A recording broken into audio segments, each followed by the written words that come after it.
Hey guys and gals, Never here from Drake Wing Gaming. It's 70 minutes worth of Gaming Drag today. I'm coming back at you with a Let's Play episode of Beyond the Harbor. So yeah, let's go ahead and jump right back into it, shall we? Alarm chain, you are up, and let's go. Alrighty. Hey, idiot, I already saw it. That's what I'd like to say. Maybe when we're alone later, the others may get the wrong idea there. He just needs a big push. Like a mother bird dropping her babies out of the nest. Trev can fly. I'll force him if I have to.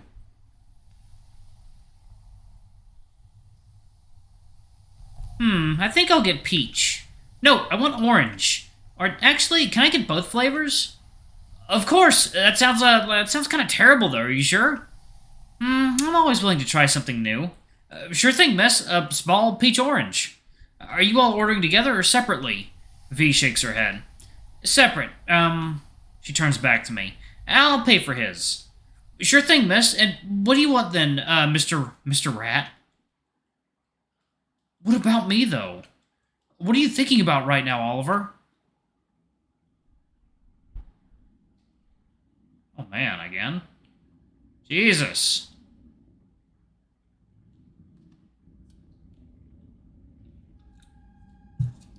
Bubbles. Bubbles quietly rising from the surface of your mouth as your eyes close. Delicate fingers clasping together as you pray for it all to end. There's no God, though. You know that. Yet you pray. The air exits your lungs in a violent rasp as you clench your teeth together in agony. Do you feel them there again? They're praying like you are. You flail your legs, hoping to find footing somewhere, anywhere. Prayer is the voice of the soul, after all. Did you think your soul was any different? Your eyes strain against the cold abyss as its gentle embrace welcomes you with open arms. You think miracles are born of this simple gesture, that perhaps miracles are what you've been living through. They give rise to a gentle hymn just on the tip of your ears. The soft hum, vibrations born of your own crooked mouth, reverberate throughout your entire being. There's some connection in you once you saw fit to rekindle with this benign little symbol. My lips move in tandem, uttering my solemn promise once more. I'm on my way. Excuse me? I blink a few times in rapid succession, struggling to recall what I had been doing. I asked you which flavor you wanted. Oh, I'm sorry. Watermelon. I shake my head, unclasping my hands and massaging my temples. I feel a quiet shudder overtake me as a large hand touches my shoulder. Are you okay, Ollie? The iguana's quiet whisper gives me shivers as it reverberates throughout my skull. Yeah. The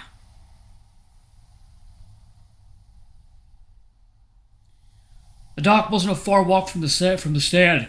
Just a couple minutes across the beach. I take in frequent bites of the delicious flavored ice, savoring the coolness of my tongue. Sam's taken to slurping his loudly while V daintily scoops hers with a straw, pinky out. Trev's bites are about as sporadic as always, though it's likely hard to eat when you're constantly scanning your environment. Don. I'm sure he would have liked to treat himself, but his damn pride always gets in the way of things.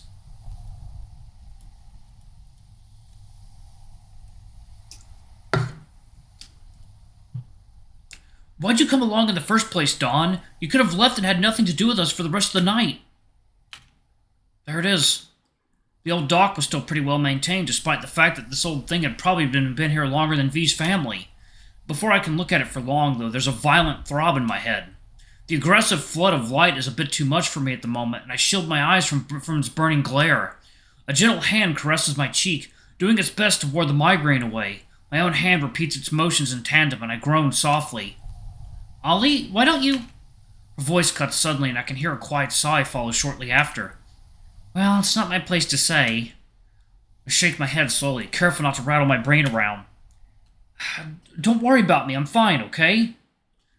The bear's frown persists as she turns her gaze from me again. I'm pulled from my walking trance as I hear a sickening creak escape Trev's hips, and he buckles to the ground. Oomph! This fall is followed by a splash as he drops his snow cone, which spills out on the sand. Fuck! Though the disgusting noise turns all of our heads, Dawn is the first to speak out. V, on the other hand, silently rushes to his side. She kneels down next to the shaking iguana, placing her hands on his shoulders. What happened? Hannah steps over next, leaning down on Trev's other side. Are you okay? Dude, he tripped. Sam hangs back. Sam hangs back, completely nonchalant about the whole situation. Fuck you, no way, did you hear the fucking noise? V's lips move slowly as she rubs the iguana's shoulder. The shock of the situation wears off. Trevor's lip trembles, followed by the quiet sound of tears plinking against the sand. Psh, you guys keep babying like this, it's gonna keep happening. A devious smile creeps onto the cat's face. Maybe that's what he wants.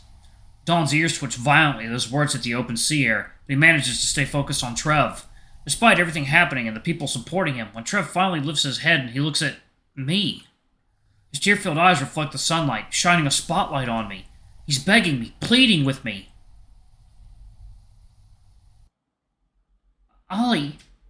Yeah. Please. I don't... It feels good, doesn't it?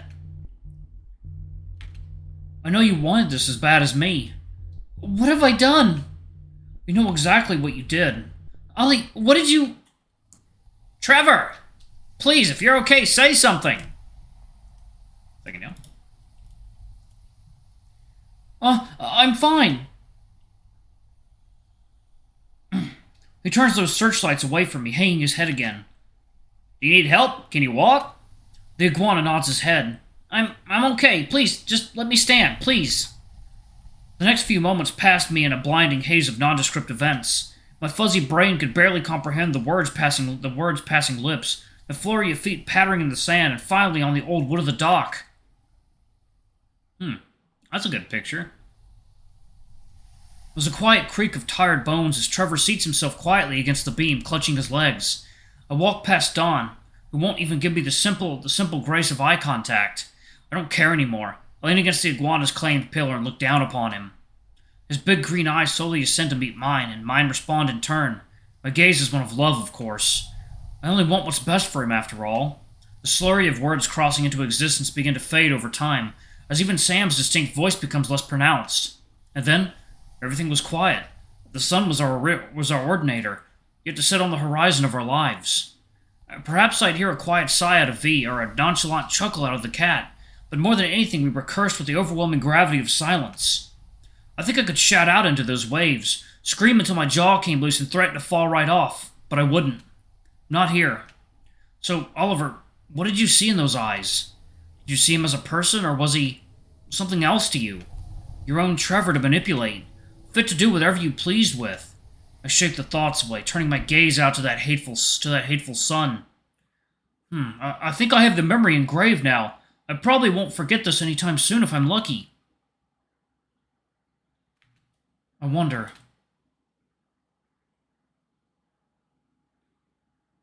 Will the Oliver I remember say the same thing?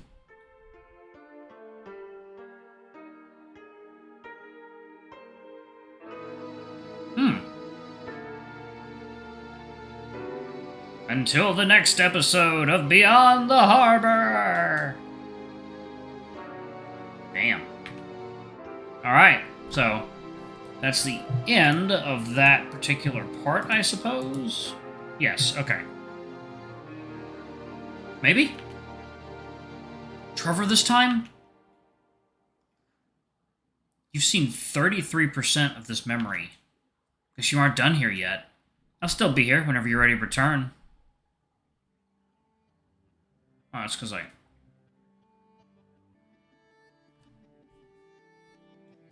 Oh. Well, hello there.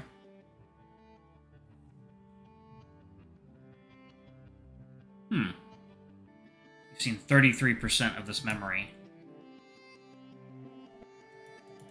I'm curious.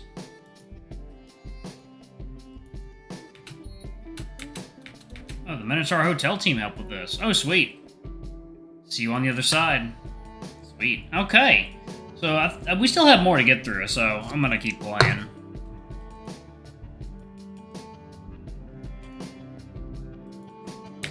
Maybe? I don't know, I can't do anything. Oh. Content. Okay. Wonder what else I have. This... Curious. Continue?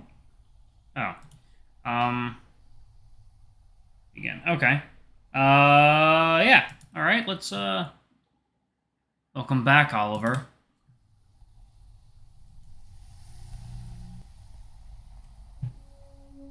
Alright. I can't make it out. There's a shadow under the coast, but it appears to be nothing. Did I do this one? It's...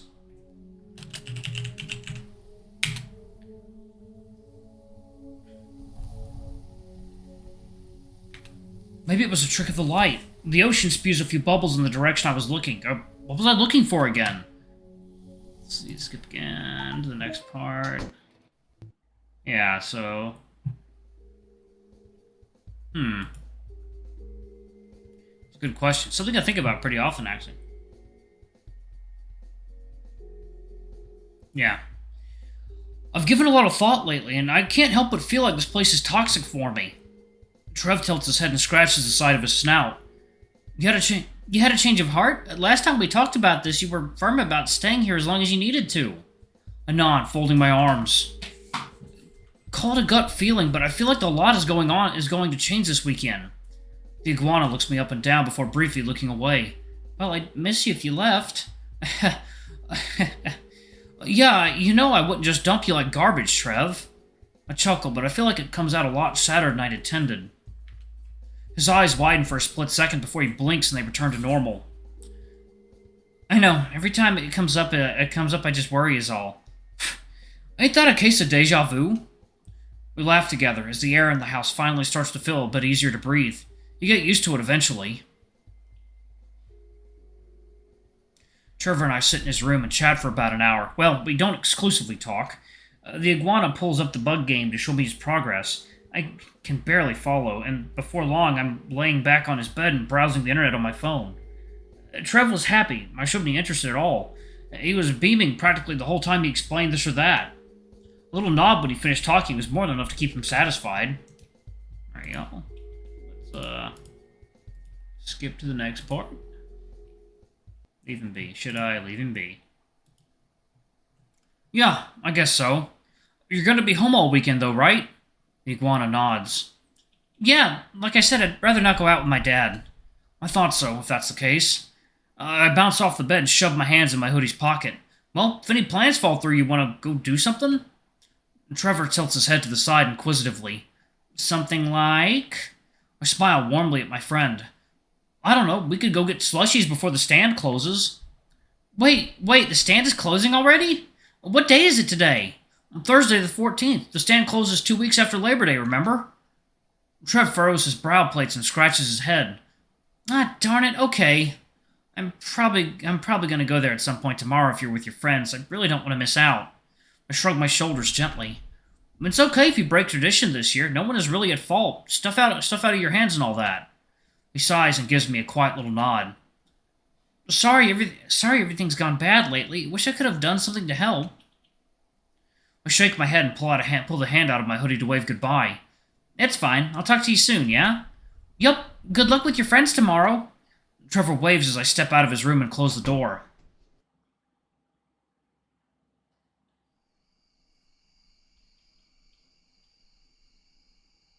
The lamps barely illuminate the sidewalk, but I don't really need them. I know how to get home every twist and turn of these empty streets.